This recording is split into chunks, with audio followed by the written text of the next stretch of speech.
aliás, no WhatsApp, no Facebook, entrando no Twitter e entrando aqui no Instagram. Boa noite, pessoal. Vamos entrando, vamos convidando o pessoal para participar. Vamos vendo os comentários conforme o pessoal for chegando. Boa noite, Ozônio Vete Oficial. Tudo bom, Adriano, meu irmão? Como é que você está? Marcos, seja bem-vindo aí à live. Pessoal que está chegando agora, vamos compartilhando, vamos chamando o pessoal para participar. Nós tivemos aí uma semana recheada de acontecimentos, né? E mais algumas notícias que vão chegando aí da semana. Então, a ideia é a gente debater um pouquinho do que está acontecendo no Brasil. Vamos compartilhando, chamando o pessoal aí. Boa noite, Moisés. Boa noite, pessoal da FBcom. É um prazer estar com vocês aqui. É engraçado que é só no Twitter que a gente não consegue ver quem é que está entrando, com os comentários que vão surgindo. Boa noite, Viviane, Maria Beatriz, Maria Aparecida, Valéria Santos. Boa noite. Minha esposa esqueceu de tirar o som ali do áudio do vídeo que ela está acompanhando, que ela está acompanhando aqui os comentários de vocês, para a gente poder ir interagindo aqui, porque às vezes os comentários vão correndo e a gente não consegue falar com todo mundo. Keila, boa noite. Boa noite, Lucília. Alguém aqui me ligando bastante vezes. Boa noite, Viviane. Boa noite, Genésio. Boa noite, Maria Costa. Boa noite, pessoal. É um prazer estar aqui com vocês mais uma terça-feira. Tá? Vamos tentar ser mais curtos aqui dessa vez, vamos tentar fazer uma live não tão grande como a gente acaba fazendo, porque vai batendo papo, vai respondendo pergunta, a gente acaba extrapolando um pouquinho o tempo, que eu estou tentando fechar as nossas lives aí no máximo 30 minutos, até para não ficar cansativo. A Alessandra está te mandando um beijo. A Daniela está mandando um beijo para você, Alessandra. Então, como eu falei, a esposa está aqui do lado acompanhando e repassando os comentários e interagindo também com vocês. Ela não gosta de aparecer, porque disse que não foi no cabeleireiro ainda, não conseguiu arrumar o cabelo, coisas de mulher. A Claudinha está participando. A Claudinha é tenente, trabalha com a gente lá no quartel. Claudinha, vou denunciar você para todo mundo. Ela é magra de ruim, é a primeira a chegar no rancho, come mais do que todo mundo. Mas a Claudinha está aí. Obrigado, Claudinha, por estar prestigiando a gente aqui. Bom, vamos lá começar a bater um pouquinho das notícias que aconteceram aí nessa última semana. Como você conheceu hoje? Não, hoje nós tivemos aí, a oportunidade, né, o prazer de conhecer o ex-deputado Roberto Jefferson, que tem sido aí um assíduo, né, um forte apoiador aí do nosso presidente, uma conversa bastante interessante com ele, foi muito legal a conversa, aprendi bastante coisa com ele hoje, uma pessoa aí de muito conhecimento, de participação muito ativa aí na história do Brasil.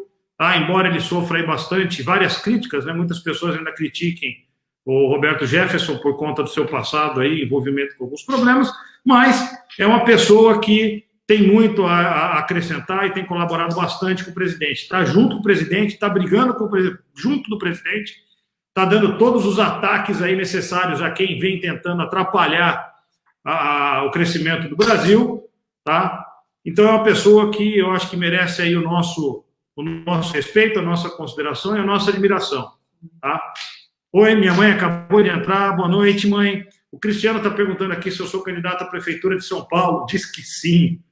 Cristiano, olha só, eu era candidato à Prefeitura de São Paulo até que eu tivesse perdido a legenda aí por conta de ingerências aí internas do partido, e por conta disso eu devo vir aí, se nada mudar, se não houver nenhuma evolução positiva, tá? Eu devo vir aí como candidato a vereador nesse ano, tá ok, pessoal?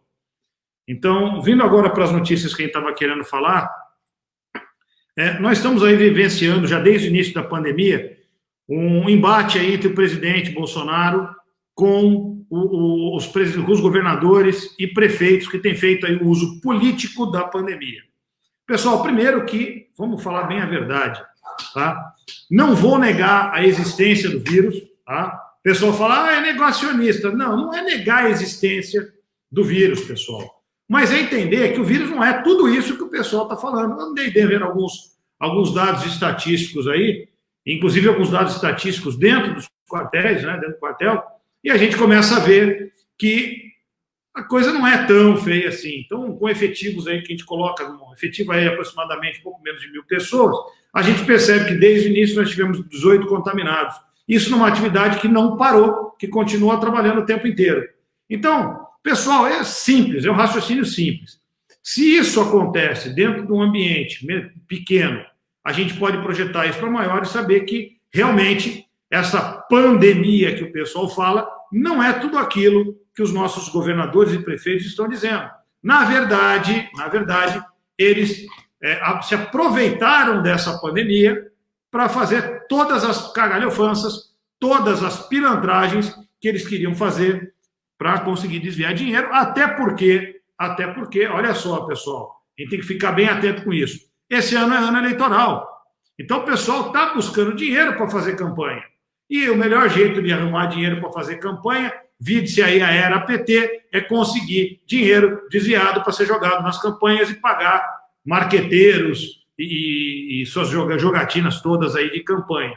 Então, é lógico que os políticos aí tradicionais, a velha política, está se aproveitando dessa situação, desse estado de calamidade que foi decretada em várias cidades, em vários estados, e foi decretada, inclusive, pelo presidente da República, no primeiro momento, tá? Para que a gente fizesse uma ação efetiva contra a contaminação e a transmissão do vírus, mas, infelizmente, estão utilizando isso aí de maneira política para atacar o presidente, para roubar dinheiro.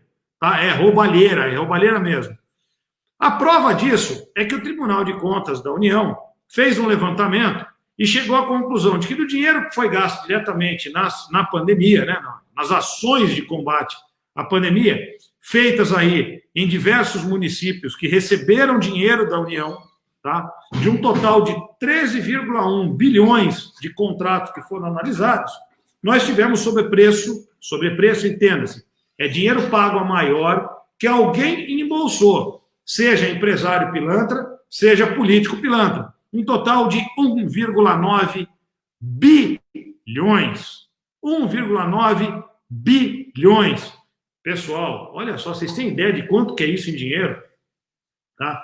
Eu vou te falar uma coisa. Tem muita cidade no estado de São Paulo que não tem isso de orçamento por ano inteiro. Então, eles desviaram, enfiaram a mão em 1,9 bilhões de reais. É bom ou quer mais?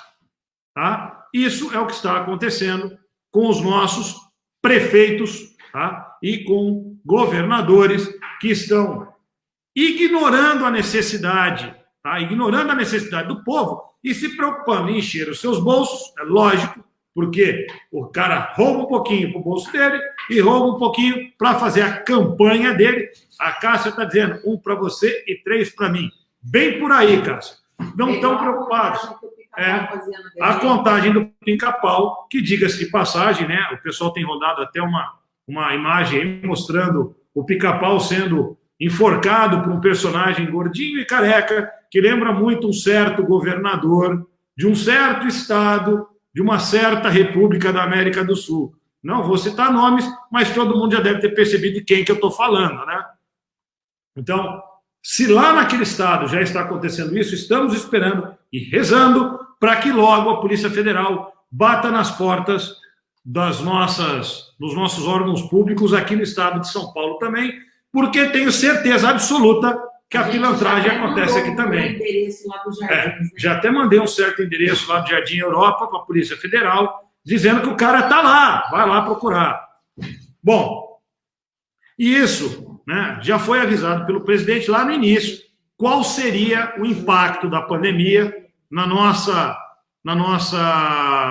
economia, né? Se continuassem fazendo aquele lockdown, aquele fechamento geral de tudo, e infelizmente os governadores e prefeitos não entenderam, não aceitaram as indicações do presidente, resolveram fechar tudo, e agora não são eles que estão colhendo os frutos disso, somos nós, é o povo brasileiro que recolhe os frutos disso. Olha só alguns reflexos disso. Tá? Cerca de 50% dos inquilinos no estado de São Paulo, tá? Vou falar só do estado de São Paulo, 50% dos inquilinos, o pessoal que paga aluguel, pediu redução dos aluguéis. Ou seja, há negociações para se reduzir o valor dos aluguéis. Mais da metade do pessoal pedindo redução do aluguel. Estou vendo aqui o Coronel Jespersen. Coronel, minha continência, obrigado por estar acompanhando aqui. Coronel foi meu chefe, meu amigo, e está agora aqui prestigiando a nossa live. Obrigado, Coronel. Então, nós tivemos aí pedidos de redução de aluguel. Tá? Só que está muito difícil o pessoal reduzir. Por quê? Os donos dos imóveis também estão precisando de dinheiro. Agora, se a gente não conseguir chegar no meio termo, a gente vai ver a quantidade de empresa, a quantidade de pessoas que não vai ter condições de pagar aluguel. Se a empresa não tiver condições de pagar o aluguel, ela fecha.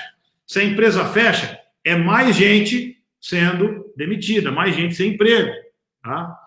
E também, se as pessoas não conseguem pagar o aluguel da própria casa, é mais gente indo morar na rua.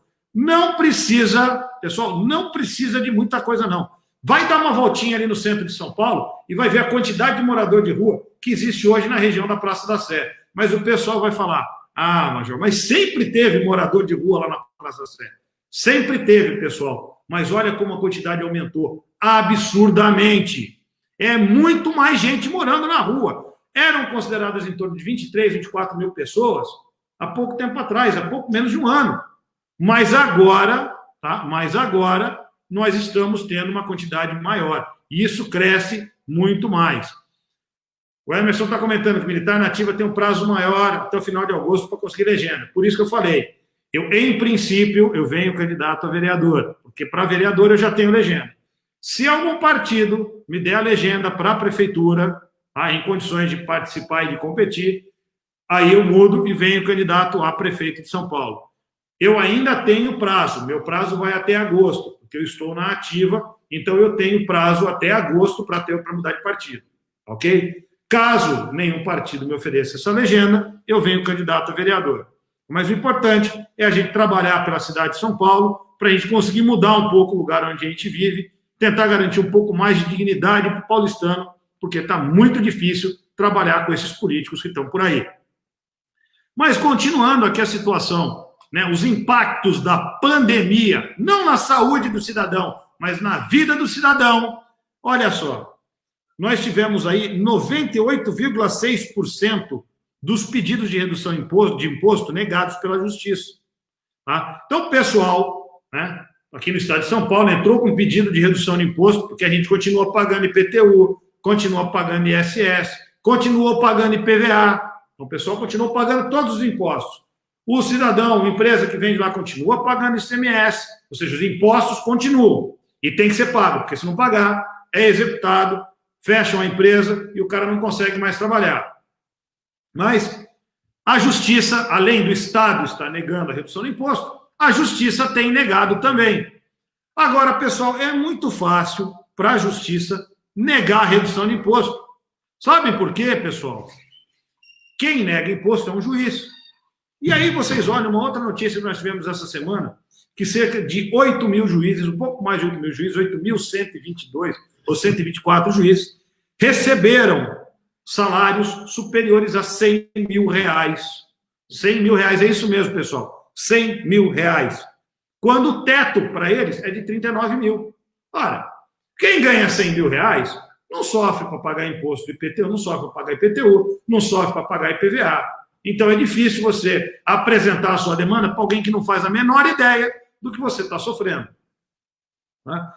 E aí a gente olha, né, por que isso tudo está acontecendo? Vocês sabem quantas vagas de emprego, quantos postos de trabalho foram fechados no estado de São Paulo só na última semana de junho? Alguém sabe dizer? Eu vou contar para vocês. 1,5 milhão de vagas no estado de São Paulo. Só para vocês terem uma ideia, tá? Só para vocês terem uma ideia, na cidade de São Paulo, nós temos pouco mais de 11 milhões de habitantes. Ou seja, praticamente 10% da cidade de São Paulo perdeu seu emprego na última semana de junho. Na última semana de junho, só em 7 dias. Tá? A quantidade de desempregados aí ao longo de toda essa pandemia, de todo esse período aí, é muito maior. Tá? É muito maior. O Alex está comentando aqui, pior os shoppings. Pessoal, um rápido passeio no shopping vai ver que várias lojas estão fechando, várias lojas fecharam, não vão ter condições de abrir, não vão voltar a funcionar. A empresa que fechou é o empresário que perdeu o seu ganha-pão e são os seus funcionários que perderam o emprego. E, infelizmente, os nossos políticos não conseguem enxergar isso. Nem os nossos governadores, vamos falar aqui do nosso governador de São Paulo, nem os nossos prefeitos, vamos falar do prefeito de São Paulo, e menos ainda os nossos vereadores, que em plena pandemia estão aprovando lei proibindo a venda e o uso de copinho plástico na cidade. Pessoal, é sacanagem. Não tem outra palavra para falar. É sacanagem. Como é que um cara, um vereador, que tem responsabilidade de fiscalizar a cidade, fiscalizar o que acontece no município, propor leis que sejam úteis e que melhorem a vida da população, o cara está preocupado com a venda de copinho plástico. Há pouco tempo atrás, eles estavam colocando uma multa para quem jogasse bituca de cigarro na rua. Agora, imagina só, vai ser padrão CSI. Achei uma bituca de cigarro na rua, vamos fazer o teste de DNA, identificar quem foi, o caboclinho que jogou aquela bituca de cigarro na rua e vão aplicar uma multa. É isso. Na verdade, é só isso que eles se preocupam. Criar mais factoides, mais coisas, apenas para poder multar o cidadão e garantir a arrecadação. É isso que nossos governantes estão preocupados. Tá? É essa a preocupação dos nossos governantes, e isso é um absurdo. Vamos lá. Se você vai vir vereador, você vai fazer uma live com todos os projetos. Ah, sim. Então, pessoal, olha só, minha esposa está até comentando uma coisa aqui, que é um projeto nosso aqui.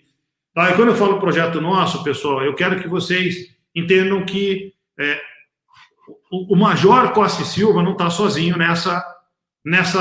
nesse embate, nessa briga, nessa luta política, pessoal. Não é o Major Costa e Silva.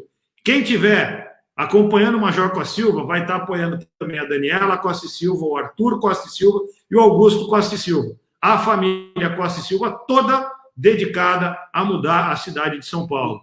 Tá? E pode ter certeza que nós temos muitos amigos, muitos que estão, inclusive, agora acompanhando essa live, que estão conosco, estarão colaborando, estarão sempre colocando as suas ideias e trazendo as suas demandas, as demandas da população de São Paulo para que a gente possa trabalhar. Seja como vereador, seja como prefeito. Tudo indica hoje que como vereador. Tá? Não, mas aqui você vai fazer uma live. Mas eu vou fazer uma live, a hora que bater o martelo certinho, qual vai ser a situação, se eu venho candidato a vereador ou candidato a prefeito, e no momento em que eu puder dizer qual é o partido por onde eu venho, porque no momento atual eu não posso declarar nenhuma vinculação partidária, tá ok, pessoal? Então, isso a gente vai falar mais à frente. Mas assim que eu puder, pode ter certeza, vai ter uma live só para isso. A Viviane está falando aqui, Daniela Costa Silva, primeira-dama de São Paulo em 2022. Ou primeira-dama do gabinete. Ou primeira-dama do gabinete. É por aí, pessoal. Mas vamos lá, você sabe que as notícias da semana não param por aí. Primeiro, né, nós estamos ferrados, eu ia usar um palavrão, mas minha mãe está assistindo, nós estamos ferrados, tá? Estamos ferrados aqui em São Paulo, graças ao prefeito e aos vereadores. E o mais interessante, você vê só, né? A preocupação em nos proteger do vírus, em proteger de tudo, é tão grande, que a Justiça determinou à Prefeitura de São Paulo que fosse disponibilizado 100% dos ônibus, tá? 100% dos ônibus para atender a população. Mas o nosso prefeito discorda, acha que não precisa. Ou seja, vamos provocar aglomeração no ônibus, porque se esse vírus é tão perigoso quanto o pessoal fala, né? Então vamos aglomerar todo mundo para todo mundo ficar doente. É isso que ele deve querer. Afinal de contas, diminuir a quantidade de ônibus e botar o cidadão confinado, que nem sardinha, dentro de uma lata, não é coisa de quem está preocupado com o cidadão. A gente foi na loja lá de material de construção. Pois é, pessoal, fui ontem. Vazio lá dentro e todo mundo apertado. Fui numa loja de material de construção ontem, pessoal. Fui numa loja de material de construção ontem, só para vocês terem uma ideia. Essas normas todas estão colocando. Dentro da loja, estava tudo vazio. Mas assim, tinha gente e tal, mas não tinha gente se acotovelando, estava tranquilo, não tinha aglomeração. Realmente estava tudo no padrão que foi definido. Corredor vazio, você andava tranquilo. Uma tranquilidade sem tamanho. Tá? Até gostoso passear lá com pouca gente. Mas do lado de fora, a fila do pessoal para entrar, todo mundo apertado, todo mundo junto, colado um no outro, sem distanciamento, o pessoal tirando a máscara para falar. Pessoal, olha só, a gente já percebeu, cara, que essa pandemia não é tudo aquilo que estão querendo que a gente acredite que seja. Pessoal, não sejamos cordeirinhos, vamos acreditar um pouco mais na verdade, e menos ainda, tá? No que ficam falando esses políticos pilantras que, infelizmente, foram eleitos com o nosso voto e são pagos com o nosso dinheiro. Tá? Pessoal, vou fazer uma ressalva aqui, tá? Uma chamada do Emerson, tá? O pessoal ali vai ter no sábado agora, às 16 horas, um evento das mulheres conservadoras, no acampamento Fora Dória. Tá? Então, são todas convidadas. Repasso aqui o convite para que todas que estiverem disponíveis participem. Minha esposa estará lá. Provavelmente eu vou estar lá no cantinho, porque a mulherada vai estar num canto, eu vou ficar lá conversando com os homens, tomando café, enquanto a gente espera a mulherada conversar. Tá? E convido a todas vocês, todas que estiverem assistindo aqui, a participarem também. Tá ok? Não percam, vai ser muito bom, uma boa oportunidade de conversar, uma boa oportunidade de conhecer o trabalho que está sendo desenvolvido no acampamento Fora Dória, que já vem aí há uns bons meses, ocupando a praça ao lado da Alesp. Então, conto com a presença de todas vocês lá. É só levar um prato de doce ou salgado, é isso mesmo, né, amor? Um prato de doce ou salgado, leva alguma coisa ali para o pessoal poder comer enquanto estiver conversando, e vamos participar. Emerson, obrigado aí pela lembrança e pelo convite a todas. Vamos lá. Continuando, né, a gente pode ver que de um tempo para cá, tá? Nós temos visto o PSDB se esfarelando. Tá? Os caciques do PSDB estão sendo, né, investigados, estão tendo suas casas reviradas, estão sendo indiciados, tá? Estão sendo indiciados. Então, nós tivemos aí nessa semana o Alckmin indiciado, o Geraldo Alckmin indiciado pela Polícia Federal, no caso de desvio de recursos aí em diversas licitações, enquanto ele era governador do estado de São Paulo. Tá? É um cara que eu juro para vocês que eu até acreditava ser uma boa pessoa, mas me surpreende esse indiciamento dele, me entristece, tá? Porque eu achava um dos poucos nomes do PSDB que talvez ainda tivesse alguma decência, mas percebemos que ele está envolvido aí também em diversas outras falcatruas aí contra a nossa população. E também o José Serra, que já está sendo aí investigado também já há algum tempo, já teve a visita da Polícia Federal na sua casa, e hoje estariam acontecendo 2 batidas em 2 imóveis do José Serra, mas né, não aconteceram porque o ministro Dias Toffoli suspendeu a ordem de busca. Mário Gomes, eu estou falando agora justamente de José Serra. Era para ele ter sido hoje investigado, recebeu uma visita, mas não recebeu a visita da polícia porque o ministro do STF, o Dias Toffoli, revogou, né, cassou essa decisão e acabou que o senador José Serra continua mais um tempinho tranquilo lá, de boa, sem ser investigado. Pessoal, é isso que está acontecendo. A gente está vendo o PSDB. A sujeira do PSDB aparecendo, graças, vejam bem, graças à saída de um certo ministro do Ministério da Justiça, aqueles que muitos endeusaram, acharam que o cara era bom pra caramba, mas ele, né, não deixava o PSDB ser investigado. Outra coisa que aconteceu nessa semana aí, nós tivemos 2 deputados que foram expulsos do PSL, 2 deputados bolsonaristas. Então, olha só, o pessoal falava, não, o PSL é o partido. O PSL é o partido dos conservadores. O PSL, se for 17, eu voto. Pessoal, olha só, a gente precisa aprender com isso. Quem votou 17 de cabo a rabo, em alguns casos acertou, em outros errou. Tá? Quem votou em Peppa Pig, quem votou no Alexandre Fruta, quem votou em outros, né? Se a gente for falar o nome de todo mundo, a gente vai passar o dia inteiro falando, mas quem votou nesses caras, infelizmente, errou, pessoal. Errou. Nos enganamos com vários traíras aí no PSL. E isso culminou com a saída do presidente do partido, tá? Que tentou aí formar o Aliança e, infelizmente, não foi possível criar o Aliança até o prazo necessário para que se pudesse concorrer nas eleições de 2020. Mas tudo bem, pessoal, esperança é a última que morre.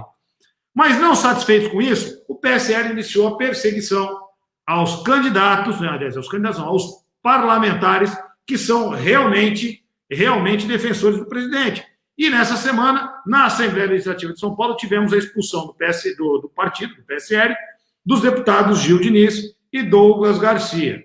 Pessoal, olha só, são os 2 deputados que mais defendem o presidente na Leste, que mais trabalham alinhados com as pautas conservadoras.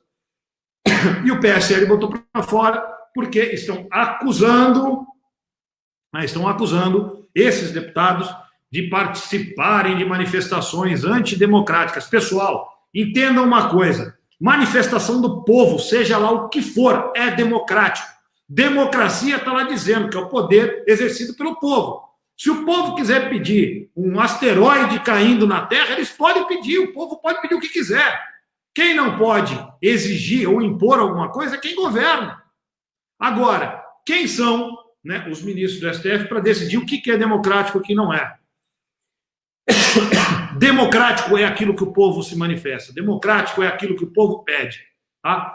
Embora o pessoal tenha aí decisões diferentes, pense de maneira diferente, isso é democracia, cada um pode ir lá e pedir o que quiser. Pediu AI-5, antidemocrático, pediu intervenção, antidemocrático. Enquanto é o povo que está pedindo, tudo é democrático. Pedido feito pelo povo é manifestação clara da democracia. E se os deputados defendem esse direito de que o povo vá para a rua pedir aquilo que lhe convém, aquilo que quer, a vontade do povo tem que ter força de lei. Tá, pessoal? Então o povo pode pedir tudo. Na democracia, a maioria decide, mas pode se pedir o que quiser. Infelizmente, estamos sendo proibidos de falar aquilo que a gente pensa. Tá? E tem gente que quer que a gente acredite que nós não vivemos uma ditadura. Então, pessoal, vamos abrir o olho, vamos dar aí o meu apoio, tá, aos deputados Gil Diniz e Douglas Garcia. Tenho certeza que o trabalho de vocês tem sido um exemplo. Continuem assim. Não se deixem abater pelo que o PSL fez com vocês. Tá? E nós temos aqui o último assunto do dia, nós já estamos com 26, quase 27 minutos aí de live. O último assunto do dia não podia deixar de ser, a gente tem que lembrar e falar do MBL. Pessoal, o MBL é a esquerda disfarçada, pessoal. MBL, todo mundo já viu toda a proximidade que o MBL tem com o PSDB. Já viram que o PSDB, que o MBL tem forte proximidade com o governador João Dória. Tá? Basta ver a prisão do Luciano Ayan, que é um dos fundadores, dos organizadores aí do MBL, que foi preso na semana passada e que ocupava um cargo no governo do estado de São Paulo. Aí tem gente que quer dizer, não, o MBL não tem nada a ver com o PSDB. MBL é gente boa, não, o MBL fala mal do Dória também. Fala mal nada. Pessoal, me mostrem um vídeo de algum integrante do MBL falando mal do PSDB, falando mal do governador de São Paulo. Até falo de vez em quando, porque afinal de contas é feio fechar os olhos e não falar nada do cara que está fazendo um monte de coisa errada com o Brasil, com o estado de São Paulo. Tá? Então, é muito complicado, pessoal. Esse vínculo já está muito claro. Tá? Já está muito claro, pessoal. Então, está na hora da gente abrir os olhos para o MBL. E aí, né, a gente percebe que a coisa só se confirma. Tá? MBL é o PSDB de Bermudas. Eu digo que é o jardim da infância do PSDB. É o PSDB Kids, conhecido também como MBL. Tá? Aí, pessoal, olha só. Tem na minha página, eu postei aí nessa última semana, se o pessoal der uma olhada, tem 2 vídeos, tem um videozinho ali do Kim Kataguiri, do deputado Kim Kataguiri, em que ele declara, né, pergunta para ele, Bolsonaro ou Geraldo Alckmin? E ele fala, Geraldo Alckmin. Pô, ele declarou que ele é mais PSDB do que qualquer outra coisa.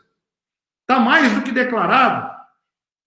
Aí depois ele participa agora de uma entrevista com quem? Com o Freixo, lá do Rio de Janeiro, né? Vem participar dessa entrevista falando sobre o PT. E o mais interessante é o seguinte, segundo o Kim Kataguiri, o único problema do PT é o Lula. Se tirar o Lula, o resto tá bom. Né? Agora, tudo bem, Lula é ladrão? A gente sabe. Tirou o Lula, melhorou o PT? Não, pera um pouquinho, olha só quem ainda sobrou no PT. Zé Dirceu, José Genuíno, Gleisi Hoffmann e mais um monte de nome. O pessoal só tem coisa boa no PT, né? Segundo o deputado Kim Kataguiri, um cara que se diz de direita, que se diz conservador e é do MBL, fala sobre o PT assim. E né, nem vou comentar o que o Freixo fala, porque pô, o Freixo é café com leite. Né? A maconha que ele fumou provavelmente deixa ele com o pensamento embotado e ele não consegue, né, falar coisa com coisa, porque ele falou que o PT tem os seus acertos, que se o PT voltar para o poder ele não vai cometer os mesmos erros, ou seja, ficou lá tentando passar um pano para o PT, coisa que não dá para fazer. Aí o pessoal fala, né, tá na hora de perdoar o PT. Pessoal, tá na hora de perdoar o PT? Quem é que tem a pachorra de falar isso ainda? Toniolo, meu companheiro de turma, Tenente Coronel Toniolo, fala, lembrando aqui do Lindenberg também, do PT. Pessoal, o PT só tem porcaria.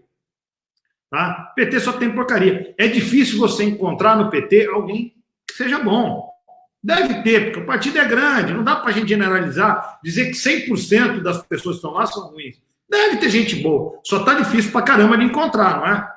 Agora, pessoal, vamos abrir os olhos, tá? Não vamos mais continuar errando. 2020 é ano de mudança, 2020 é ano de eleição municipal, pessoal. Abram os olhos para os candidatos a prefeito, candidatos a vereador. Tá? Abram os olhos, procurem pesquisar quem é quem. Saber se o cara sempre foi conservador. Hoje está muito fácil, pessoal. É só entrar no Facebook do cara, entra no Facebook do cara e dá uma olhada nas postagens. Olha a postagem de 2 anos atrás, de 3 anos atrás, e vai ver. Olha no histórico de fotos. Histórico de fotos. Pessoal, não precise ir muito longe, pessoal. Não precise ir muito longe. Tá? Há algum tempo atrás, tá? Início de 2018, a deputada Joyce Hasselmann postava um monte de coisa descendo a lepa no presidente. Só falava mal do Bolsonaro. Até a hora que ela percebeu que falar bem do Bolsonaro trazia voto. Aí ela virou Bolsonaro. Eu sou Bolsonaro. É a filha que o Bolsonaro não teve. Picas, pô. Desculpa, escapou o palavrão. Mãe, escapou o palavrão. Mas de jeito nenhum, pô. Caramba, quem olhou as postagens dela já sabia que ela ia trair o presidente logo depois de eleita.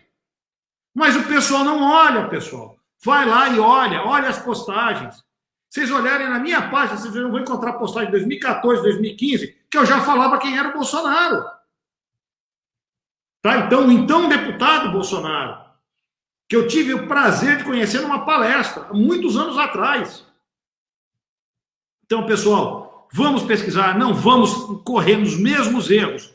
Não está mais na hora da gente errar. Nós não temos mais o direito de continuar errando. Tá? Mas agora, pessoal... Agora ela deixou de ser bacon. Pessoal, a minha esposa está comentando que a Joyce passou por uma mudança, né? Afinal de contas, o pessoal olhar o perfil dela aí, eu até me surpreendi, porque eu achei que não era ela nas fotografias, mas, segundo consta, ela passou agora por uma cirurgia bariátrica, né? E perdeu bastante peso, né? Está tentando recuperar a forma, né? Para tentar aparecer bonitinha na campanha para prefeito de São Paulo. Aí eu pergunto, alguém que está assistindo aqui ainda vai se enganar com isso? Pessoal, volto a dizer, abram o olho. A decisão que nós tomamos agora em 2020 vai refletir em 2022. Se nós elegermos ou permitirmos que candidatos traíras de esquerda ganhem nas eleições municipais, eles vão trabalhar contra os conservadores nas eleições de 2022. E nós vamos, de novo, ter um congresso de esquerda ou um centrão sintomático, né? Vamos ter um Senado que não representa, tá? Porque a gente já não tem representação no Senado aqui em São Paulo. Tá? Bom, pessoal, a gente tem votado muito mal. A gente já não tem representação. Vamos piorar, porque a gente tem a oportunidade de trocar um senador em 2022. Se a gente votar mal agora em 2020, em 2022, nós estaremos dando força para um senador que não vai nos representar também. Vamos eleger deputados estaduais e federais que não nos representam, como nós temos vários hoje ali, que estão atrapalhando o presidente. E esse pessoal todo vai trabalhar para eleger um governador de São Paulo e um presidente da República que não represente o povo. E todo o trabalho que foi feito em 2018, 2017, mudança, vai cair por terra. Pessoal, a esquerda vem trabalhando pesado para derrubar o presidente. Tá? Se a gente não prestar atenção para essa guerra que acontece hoje no mundo político e nós não tomarmos uma posição firme para mudar isso que está acontecendo, em 2022 eu sinto informá-los, mas nós teremos o PT de volta no poder. Então, 2020 é um ano decisivo para definirmos o futuro do nosso Brasil. Pessoal, temos trabalhado, algumas mudanças já estão aparecendo, vide aí reforma da Previdência, o governo federal já entregou para o Congresso uma proposta de reforma tributária, ainda precisamos de uma reforma política no Brasil, tá? Infelizmente ainda está difícil a gente mudar a política porque falta reforma, existem muitos partidos, existem muitas legendas de aluguel, muito partido pequenininho aí brigando. Eu faço a comparação, né? Partidos grandes como Tubarões e alguns partidos menores orbitando em volta desses tubarões para pegar as migalhas que sobram, tá? E isso acaba sendo fisiológico, é o problema da política do Brasil. Pessoal, se nós não mudarmos isso, nós não teremos futuro, tá? E o futuro do Brasil é o futuro dos nossos filhos. Pessoal, obrigado por estarem participando da live. Chegamos aí a 35 minutos, 36 minutos agora. Tenho tentado não me alongar demais nas lives. Obrigado por terem assistido, obrigado por estarem comigo nessa terça-feira à noite e espero encontrar com todos vocês de novo na terça-feira que vem. Muito obrigado, pessoal. Só para o pessoal mandar na página perguntas, questionamentos, até pessoal, podem mandar na página, tá? Na minha página, vão mandando aí, podem mandar por mensagem privada também, podem mandar nos comentários. Façam perguntas aí, o que vocês querem que eu aborde, o que eu quero que seja abordado aqui nas lives, e as perguntas que vocês têm para mim, porque é a chance que a gente tem de se conhecer um pouquinho mais, tá? É a chance de vocês saberem o que eu penso, e eu acho que é uma oportunidade que a gente não pode perder. Então, façam suas perguntas, perguntem o que vocês quiserem, tá? Sobre proposta, sobre pensamento, ou até pessoalmente aqui, querem saber, quero saber da sua carreira, quero saber o que você fez na vida, podem perguntar. Pessoal, estou aqui para conversar com vocês e aproveitar e estreitar esses laços com cada um de vocês. Muito obrigado. Obrigado, pessoal da turma de 99 aí que participou comigo, pessoal da turma de 99 da AMAN, tá? São meus companheiros de turma, meus irmãos de farda. Obrigado por estarem aí junto com a gente. Obrigado a todos vocês que estão acompanhando a live e até terça-feira que vem. Vamos lá, então, encerrando aqui no Facebook.